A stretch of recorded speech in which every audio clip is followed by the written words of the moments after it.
Welcome back my YouTube channel. Kublai shipon ya kito kibasngau tenat banpej kum kine kijaj jing hikai. Kane kucing hikai ngawan ra shipi.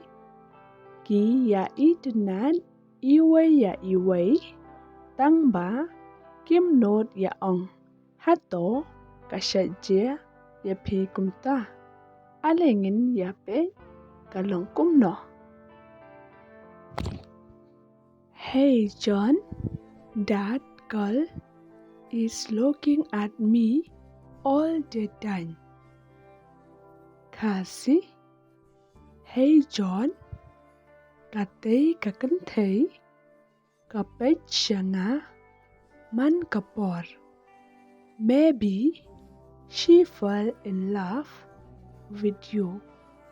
Cassie, yo let's say, kasho jing e japi. I don't know, but I'm in love with her. Kasi ngam tep tang ba nga sho jing e yaka. But I don't think so. Kasi tang ba ngam tharai kan long kumta. Hey Rose, that guy is looking at me. Kasi, hey Rose, utay ubriw, upet siya nga. Who is that guy? Kasi, mano uta ubriw. You remember, I told you last night. Kasi, pi kan mau ba nga ong ya pi manenmet. Oh yes, maybe he fell in love with you. Kasi, oh, ha oi, yo let's say, usho jin e yapi. But I don't think so. Kasi, tang ba ngam tharai kan long kumta. Does not mean that when he look at me, he likes me. Kasi kamot bahaba upay siya nga uitanat yang. I don't know what to do. Kasi ngam tip kumno ngan le. I have to talk to her. Kasi nga ham pankeren yaka.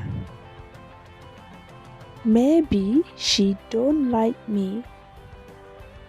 Kasi yo let's say kam I tenat yang. I have to think.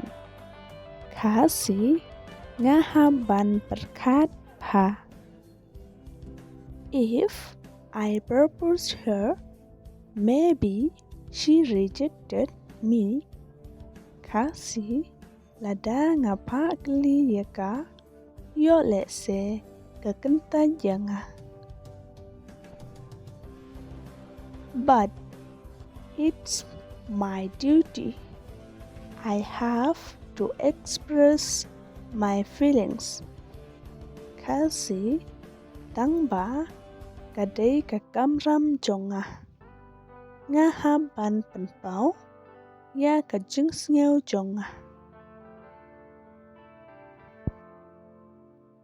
If he fall in love with me, kasi lada usho jing e janga.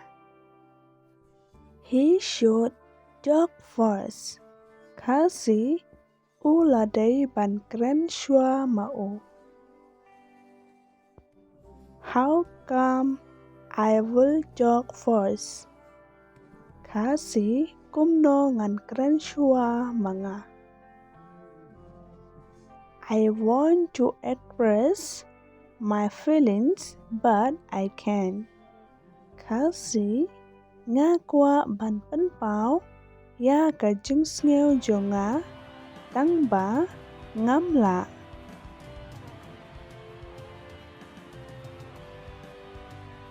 I don't know how to say.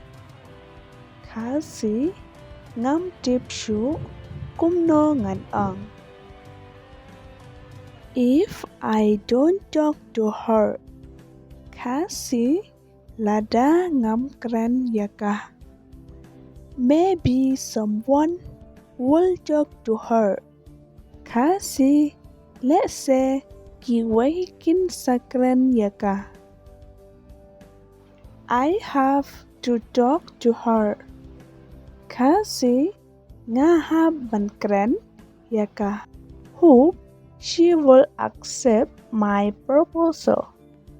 Kasi kermen kan sapriang yaka jing trua jonga. Hope he will express his feelings.